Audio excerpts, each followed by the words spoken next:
Hi, I'm Eric, and I'm a social studies educator, historian, and host of this, the Everything is a Primary Source podcast. I'm also an avid collector of popular culture artifacts. I love what I find at thrift store outlets, garage sale leftovers, and what I spot just making my way around the built world. I enjoy sorting through boxes of free books and magazines, not to mention online collections like Internet Archive, and of course the Library of Congress. But you don't need to spend your time digging through bins or following online rabbit holes to get a look into the past. The movies and TV we watch, the books we read, and the games we play are all documents of the past. So is fashion, food, music, toys, even the roads we travel on and the places we live and work in. Everything is a primary source. This podcast is the result of exhibiting these kinds of artifacts in public, getting passersby to select an item they connect with, and then chatting with me to see what it says about the time, place, and people who made it. The conversation you are about to hear, therefore, is your history, my history, our history, through popular culture.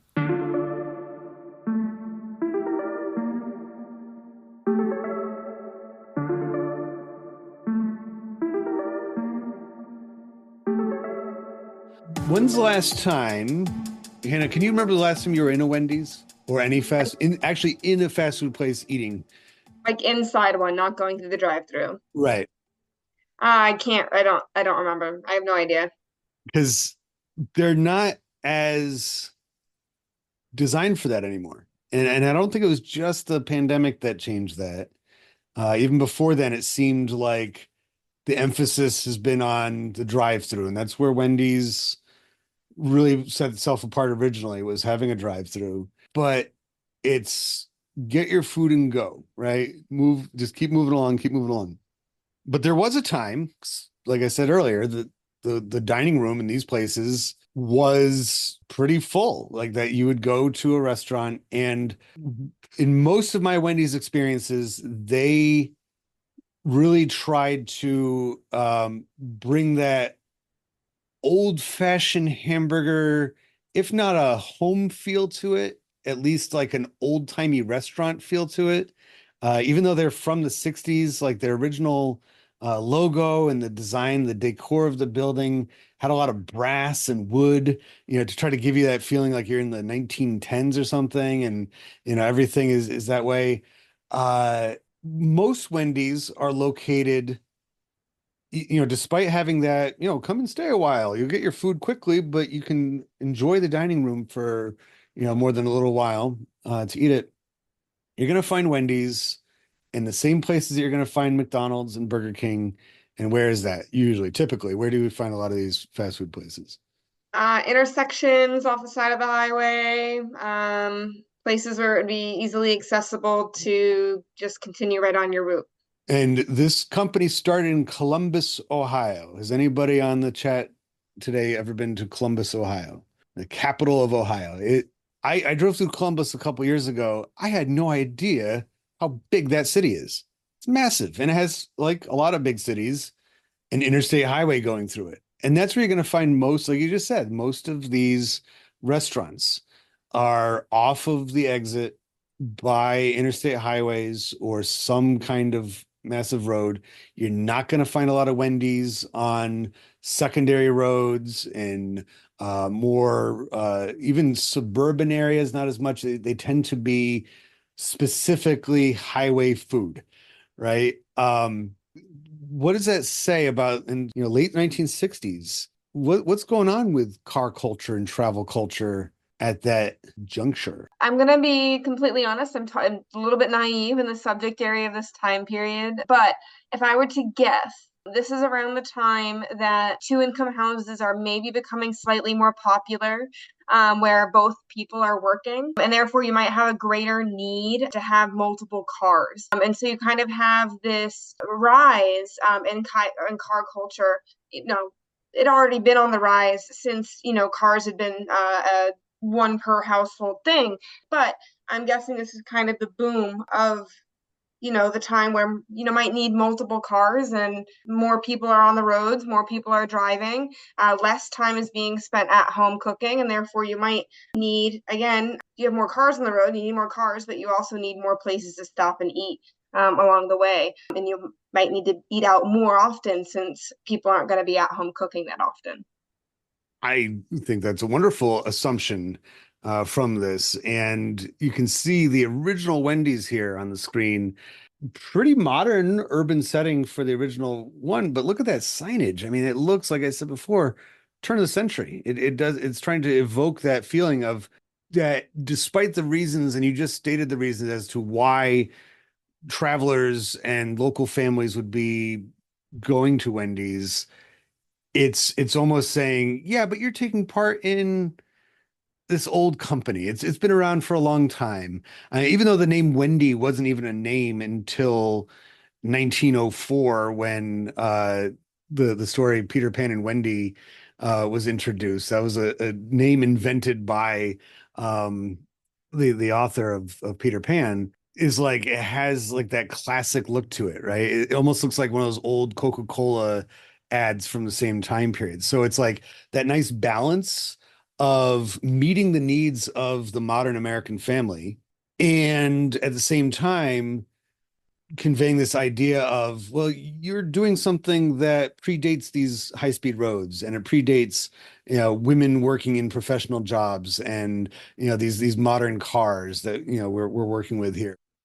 I guess what you're saying is does it fit in pretty well with the late 60s? Does it seem Yeah, I think it definitely draws on that same like simple, good, old-fashioned image that appeals to a very, very wide audience, really, no matter if you come from, the hippie culture or you come from the straight edge culture. It's exactly what you said. It's a way to merge the aspects of modernity that people might be uncomfortable with while emphasizing the old-fashioned traditions of the American lifestyle. So it's merging the two together and maybe drawing in an audience that maybe would be uncomfortable, or maybe is not very happy with the changes in society ongoing, kind of brings them into this new world. Victor, Tammy, any thoughts on Wendy's and either their establishment, where you find them, or the reason why they were able to spread across the country and across there's locations all over the globe. I remember seeing a Wendy's in Ireland, which was kind of weird, but I think that Wendy's kind of, like you say, it gives you that old fashioned feel because the little pigtails. I mean, that it always reminded me of Pippi Longstocking. yeah, That picture did.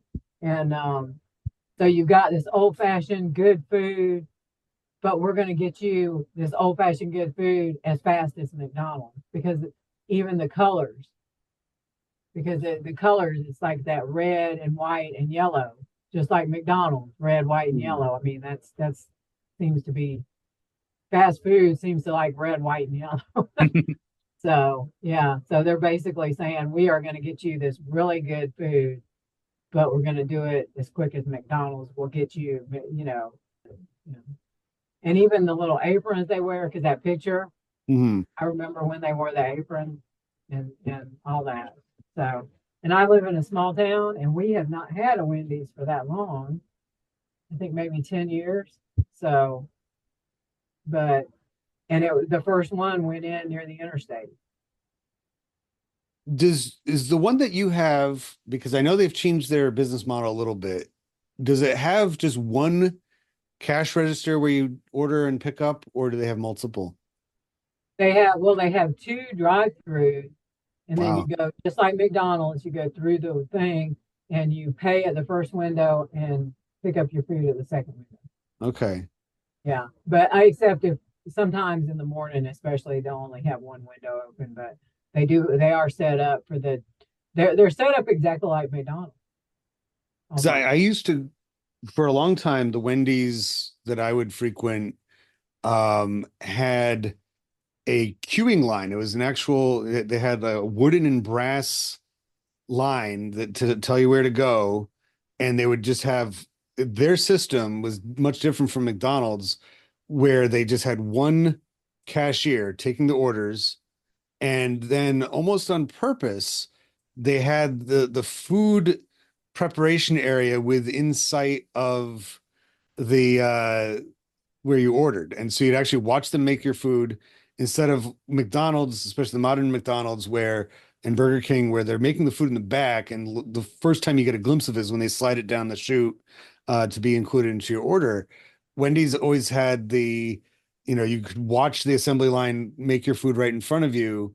Um, and the single cashier it would create for long lines, of course, but it seemed to, kind of allow for a more orderly uh pickup to it. Okay, what you're saying, because when they originally built it, if you went inside, you did have to go. It was almost like going to the amusement park because they Yeah. had the metal things, and you ordered at one register and you picked up the food at the second one, and you could see in the back and everything. Um, they remodeled, and when they did that, that's when now it's just like going to McDonald's. I mean, literally the inside is almost exactly the same. There's no, little thing where you have to go through the metal bars, and Mhm. there's not, you order, but then you just kind of go to the side and they just put the food on, they'll call your number and Yeah. And it really don't seems go to in have any. almost lost a certain aspect of that original charm that they were Right. going for by doing Yeah. that. Because that that was one of the things that set them apart. And like, so when you leave the highway and you're looking for something quick to eat, and you have all your options, you're like, okay, I know what McDonald's deal is there. I know Burger King, they got the Wendy's, all three of those restaurants, the same experience when you go to the drive-through, but the indoor experience might be a little bit different. That was what Wendy's seems to have, like, modern times on the outside, old fashioned on the inside, right? But now that they've just made them all look the same, it doesn't have quite that same distinction. The biggest distinction now is that, I mean, because I've noticed it anyway.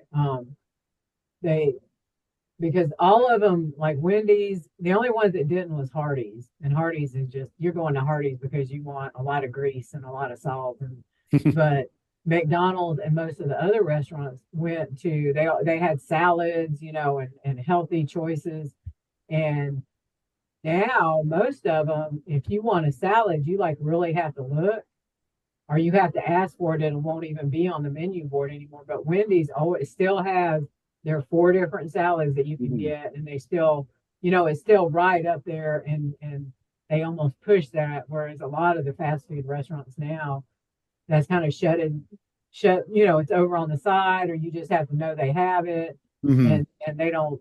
They went back to, this is fast food. It's not going to be healthy. So yeah, You know what you're getting. yeah. But Wendy still has No, that. I To didn't me, mention they have that. a better variety Mhm. that's actually good. Yeah, they used to have a baked potato. I don't know if they still do baked Yeah, potato anymore. Chili. yeah, because still do the chili, because they still do the taco salad. They still do taco salads That's there. true. Yeah, I think they still have the baked potato. I usually go in the mornings now, so I don't see the afternoon menu. But yeah, they to me, they just have a better. To me, it's better for kids because there's something on there that everybody in your family is going to eat.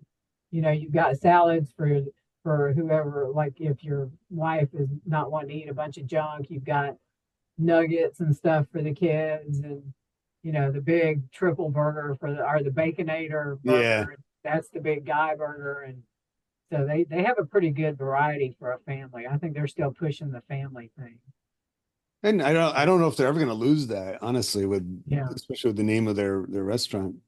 Oh yeah. Victor, what was your thoughts? But one of the things that I was going to mention was just uh, if I was going to look at it more of a macro level, that um, early at its founding, most of the restaurants had a social influence where they would keep the families together, to keep them in the dining room. There was interaction between the wait staff and the customer, whereas now it's taken a less social influence and a more economic influence, with the for the sake of efficiency, Mhm. because of profit margin, and all of that goes into the national or international provisions. And so with that, I guess another question would be: is that um, a cause of the social uh, shift in the way we relate as humans in the States, Mhm. or is it a reflection of how we do that? And adding another layer to it, maybe the answer to both those questions might even have to do with Dave Thomas no longer being with us and obviously the company, because he was very hands-on. He would routinely go to the restaurants and actually help in the kitchen, preparing the food and talk to the customers and get that. And he seemed to add, a certain level of what you were just describing as part of his vision for the company. That kind of relationship building with your customers and making them feel that they made the right choice by coming to that restaurant versus some of the other ones. Something very similar happened to Howard Johnson's, when Howard Johnson himself passed away. The company kind of lost uh its traction for a while. They never really recovered. They're all but gone now.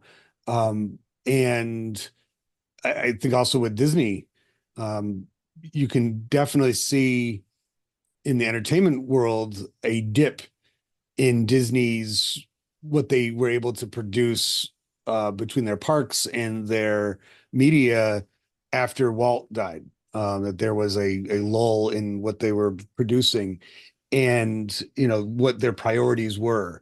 And now that Wendy's is just another one of those places, is Dave Thomas's uh oversight on the company isn't there anymore. I'm curious if that's a cause for it too, because the company and where and the more I think about it, it definitely fits into the time period perfectly. That late 60s was a very much a crossroads, perfect for the setting for these, like for the country, almost a fork in the road as far as like which path do we want to go down.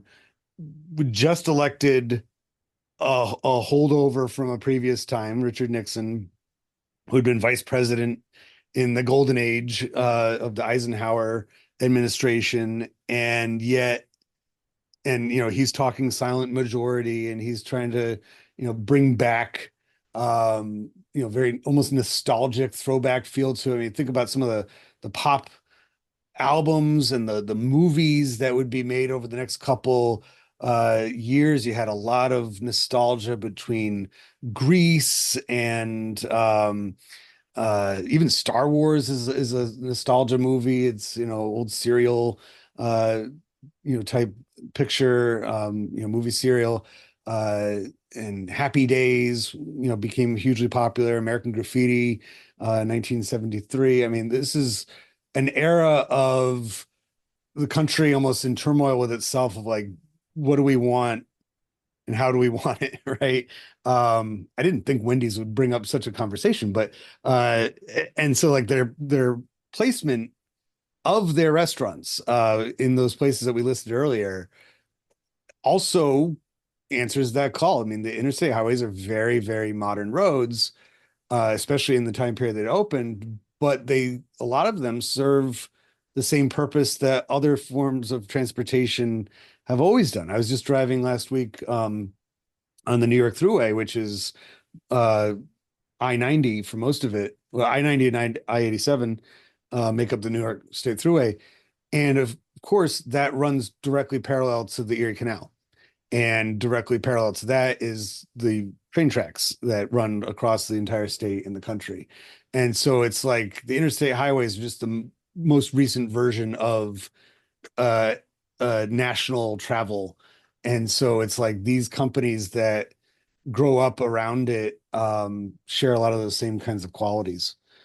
I found the topic about why they're shifting now, and why we're seeing a less focus on like what Victor said, like the social aspect of these restaurants. And I think that a big part of that story has been the internet, because I think that with the internet brought a huge increase in the speed of information. And when that speed of information increased, so did the speed of every other aspect of life. Because now, when you sent a letter to someone through email, you expected it back, pretty soon, maybe by the end of the day, rather than maybe waiting a few days for a response. As things continually speed up like that, now people are wanting responses within the hour, and you just genuinely feel like you don't have enough time. You're doing so much more and you're processing so much more in such a shorter amount of time, and maybe not a shorter amount of time, but in the same amount of time.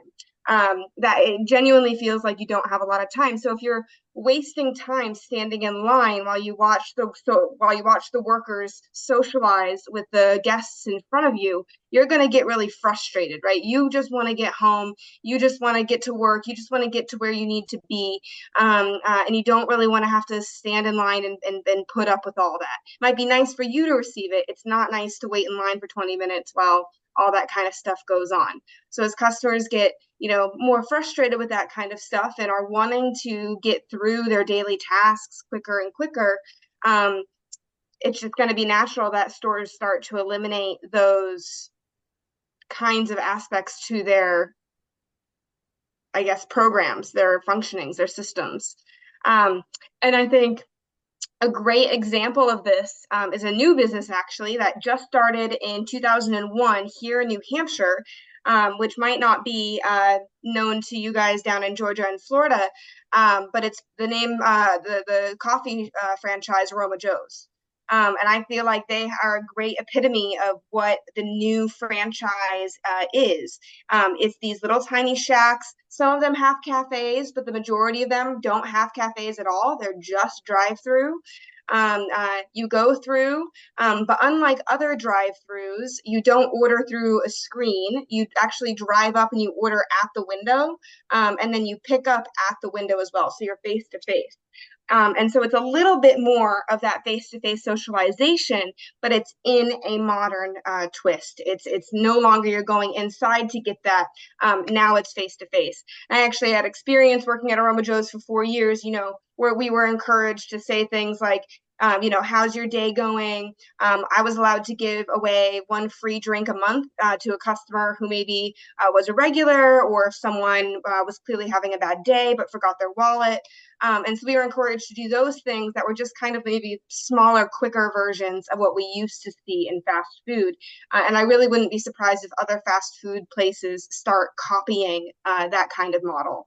With Wendy's, one of their most popular menu items.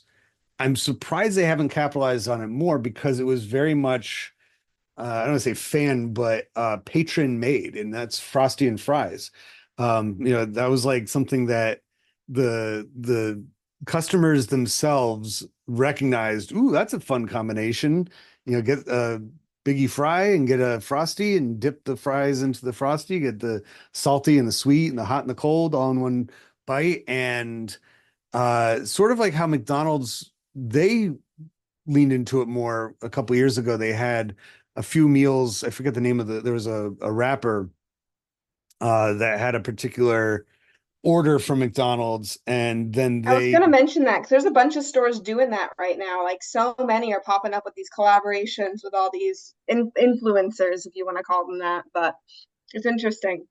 And Wendy's, their latest commercial have been, they've kind of, it reminds me a lot of the progressive commercials, where they have almost like a cast, like from a sitcom, of all these employees, and they put them in different situations around the workplace, and they're funny, and they do silly things and stuff like that. But you don't really see them associating with the customers very much. In the ads in the 1980s for a lot of these companies, including McDonald's, you would see, little scenes from the restaurant, right? Of like a little kid getting their Happy Meal, and, seeing maybe a baseball team coming in from the game. And Wendy's, their push seems to be more like, this is our employees, like this is where they all are all day long. The customers aren't really as important to them as them being happy and having fun at work. And it's maybe the wrong message. I'm not sure if Dave Thomas would have much to say about that, but it seems like we had a lot to say about Wendy's, and I really appreciate all of the input.